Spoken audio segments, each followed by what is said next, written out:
हाँ जी, सुंदर साथ जी, प्रणाम जी। चांदनी चौक की शोभा का आज वीडियो शेयर किया है क्योंकि कुछ समय हमें मिल गया है कि हम रिवाइज करें। तो उन शोभा में कोई भी क्वेश्चन हो तो ले लेते हैं। चांदनी चौक की सुषमा। नाम जी। प्रणाम जी। मेरा एक कल के लिए भी है। दो तीन क्वेश्चन है। हाँ बताओ। एक तो जो जैसे लाल वृक्ष के ऊपर तीसरी चांदनी है ना, उसमें कलश ध्वज के बारे में तो जो पताका कहा गया ना, वो किसे कहते हैं? एक दिहोरी किसे कहा जाता है? ये देखो, सतगुरु महाराज जी के प्रदर्शन से ये देहोरी तो इसको कहते हैं जो ऊपर आती है ना, चार थंब उठ के ऊपर गुम्मट, कलश, ध्वजा, पताका। ये जो ऐसे ये है ना, इसको ध्वजा भी बोल देते हैं, पताका भी बोल देते हैं। जो झंडा, झंडा का यहाँ अच्छे पर से जैसे कहते हैं वो चीज। कलश, ध्वजा, पताका और घुंघरी का वर्णन भी आता है कई जगह कि इन पताकाओं में छोटी छोटी घुंघरियां लगी हैं। जब हवा के साथ हिलती है ना वायु से, तो घुंघरियों की वो झनक। तो ये दिहोरी, ये चांदनी में देखो इस तरह से दिहोरी, ये दिहोरी होती है ये वाली।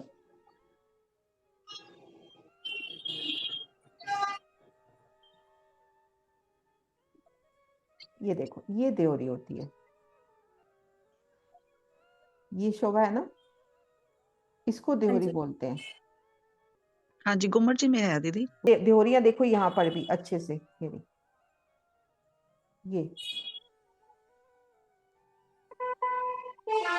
ये दिहोरी तुमको नजर आ रही होगी अच्छे से। इसको दिहोरी बोलते हैं। हाँ जी। एक वो जो तीसरी परिक्रमा में ज्वेरों की नहरें है ना, हम्म। उसके बारे में थोड़ा सा बता। ज्वेरों की नहरें क्यों कहा गया है? उसकी विशेष शोभा ये है कि वो पूरी नूरी जवेरों की जैसे, मतलब उसकी हर शोभा में जल चलता नजर आता है। ये इसकी विशेष शोभा है। ये है जवेरों की नहरें, इस जगह आती है। ये संपूर्ण शोभा को घेर के, ये जो पहला फिरावा आया ना पूरा परिक्रमा में घेर के, ये है जवेरों की नहरें। यहाँ पे आप वृक्ष को देखो, फूल को देखो, पत्ती को, महल को, हर शोभा में आपको जल चलता नजर आएगा। और इसकी चांदनी पर बेशुमार फुहारे उठते हैं, 4, 8, 16, 32, 64। तो अलग अलग भौमे हैं, उन पे अलग अलग फुहारे, 64 भौमे, 64, फिर 32, इस तरह से। और वो जो जल का रिफ्लेक्शन है, इसकी एक एक जरे जरे में, जैसे मतलब रोम रोम में पिया का बस इश्क समा जाए। आपको हर जगह बस पिया ही नजर आए। आप दुनिया की भी कोई चीज देख रहे हो ना, आपकी नजर परम धाम के 25 पक्ष में चली जाए। श्रृंगार भी देख रहे हो तो आपकी सुरता पहुंच जाए राज श्यामा जी के श्रृंगार की ओर। तो उस भाव से कि जरे जरे में जल चलता है। दीदी एक ऐस- प्रश्न था।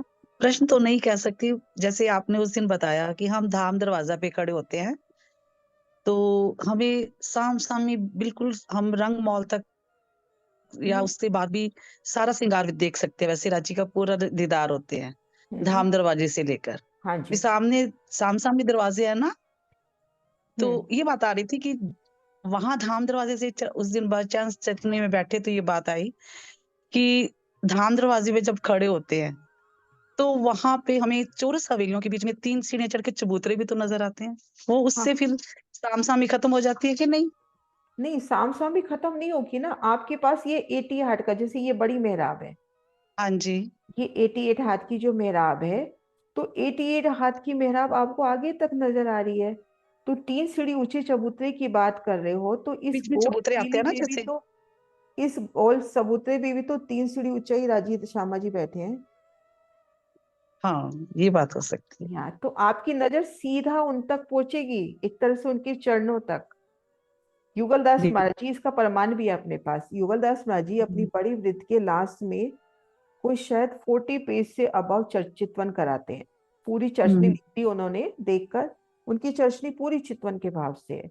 लास्ट में उन्होंने फिर चितवन शुरू करी है हाँ, बस बड़ी। वो हो गया ना कि हमारे जो मूल मिलावा बना वो भी 3 सीढ़ी चबूतरे पर ही है। हाँ। ठीक तो है ठीक बड़ी रांग से आते आते जब यहाँ आते हैं, है। तो सबसे पहला, यहाँ पे जब खड़े हैं, तो सबसे पहला नमन करते हैं राजी के चरणों में, कि मैं यहाँ हम्म। खड़ी हूँ और मेरे को राजी के चरण, सबसे पहला सिजदा यहाँ पे। फिर दूसरा सिजदा करते हैं वो इस जगह पहुंच के कि सामने मूल मिलावे का दरवाजा है और राज श्यामा जी के चरणों में। और तीसरा सिजदा वो बिल्कुल धनी के चरणों के पास पहुंच के करते हैं।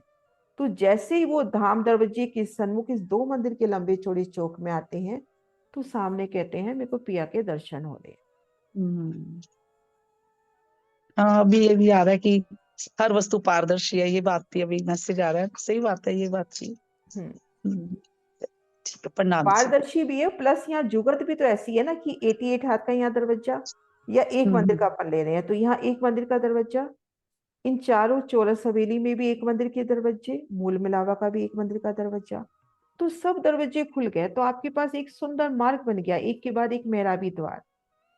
तो अब वो कमर भर जो ऊंचे चबूतरे हैं वो शायद नजरों में नहीं आएंगे, क्योंकि आपकी नजर तो सीधा धनी की नजर से मिली है। बिल्कुल बिल्कुल। प्रणाम जी, प्रणाम जी। हाँ जी, जय श्री बहन। प्रणाम जी, मेरा ये प्रश्न है कि जो सुबह का भोग बोलते हैं कि सैया केतिक वन में जावे, तो ये केतिक वन किस साइड है? हनुमान में केतिक वो सात पार्टी लेने जाती है हनुमान साइड के, और केतिक वन की जब आता है ना जीरे सैया, ये भी करेंगे अपन अगर अपने को टाइम मिला तो इस अर्जी के बाद। इसमें जवाहरदास माजी ने बहुत प्यारी दे रखी है, उसकी वीडियो तो मैं शेयर करती हूँ। जब है ना सखियां केतिक वन में जाए तो कुछ सखियां वनों में जाती हैं। तो ये जो 7 वन आए हैं सामने, केली बोई अनार अमृत जाम्बू नारंगी, तो वैसे तो अमृत वन में जाएंगी तो वहीं सब कुछ मिल जाएगा, क्योंकि एक एक वन में सभी प्रकार की शोभा है। लेकिन वो एक लीला चलती है, 7 वनों में जाती है, फिर बट पीपल की चौकी में आके वो झूला खाने लग जाती हैं, पीछे फूल बाग में आती हैं तो वहां से धनी के लिए फूल लेती हैं, वो बड़ा प्यारा प्यारा फूलों का श्रृंगार बनाती हैं। फिर इधर बड़ो वन ताड़ वन में से मसाले पान वगैरह लेते हुए एक लीला के अकॉर्डिंग, बाकी तो वहां सब शोभा छिपछाई है। हाँ जी कुसुम जी, प्रणाम जी। जैसे हम परिक्रमा रॉस पर घूम रहे हैं तो ऊपर हमें क्या क्या दिखाई देगा? कौन सी परिक्रमा रोज पे? ये वाली? हाँ, ये परिक्रमा रॉस पर एक्चुअली याद तो सब कुछ कर लिया था, लेकिन बार बार भूल जाते हैं, ये बड़ा पंगा है। नहीं, आप परिक्रमा रोज यही धाम रोज को कह रहे हैं ना? हाँ, धाम रोज, हाँ ये है ना। ये देखो, आप पूर्व दिशा में हो तो पूर्व दिशा में आपको 7 वन नजर आएंगे, हाँ, है ना। अब जब आए अगीन कोने में तो आपको 16 हाथ का चबच्चा। ठीक है, मैं नक्शा दूसरा निकालती हूँ। ये देखिए, पूर्व दिशा में 7 वन, आगे जमुना जी, 7 वन और अक्षरधाम। दक्षिण दिशा में हम देखेंगे बट पीपल की चौकी, आगे मैं पूछ रही थी, एक मिनट, मैं पूछ रही थी ऊपर अगर हम नजर करते हैं तो ऊपर कौन कौन सा छतरी मंडल और क्या हमको दिखाई दे रहा है नौभम दसवीं आकाशी तक? वो मैं भूल गई सब कुछ। देखो, पूर्व दिशा में तो ये वर्णन अपना अभी आएगा, अभी हुआ नहीं है। पूर्व दिशा में तो चांदनी चौक की हद तक तो कोई छतरी मंडल है नहीं, और पूर्व दिशा से लेके दक्षिण दिशा तक पहला छतरी मंडल अपना 22 हाथ की ऊंचाई पे है। पश्चिम तरफ आते हैं तो पहला छतरी मंडल 100 हाथ की ऊंचाई पर है, और इधर जब आते हैं तो पहला छतरी मंडल अपना 10 भौम तक की ऊंचाई पर है। तो ये तीनों तरफ, चारों तरफ की शोभा अलग अलग हो जाती है। पूर्व और दक्षिण की लगभग समान है। यहाँ पे 22 हाथ की ऊंचाई पर पहला छतरी मंडल, यहाँ पर 100 हाथ की ऊंचाई पर, और यहाँ पर 10 भौम बराबर, यानी जो 10वीं चांदनी का छज्जा है उससे जाके वन मिल रहे हैं। तो ये शोभा तो धीरे धीरे करेंगे अपन आराम से। अच्छा, ठीक है, फिर तब समझ लेंगे। हाँ, अभी 9 भौम 10वीं आकाशी हो जाए उसके बाद ये शोभा अच्छे से। ठीक है, फिर समझ। हाँ जी।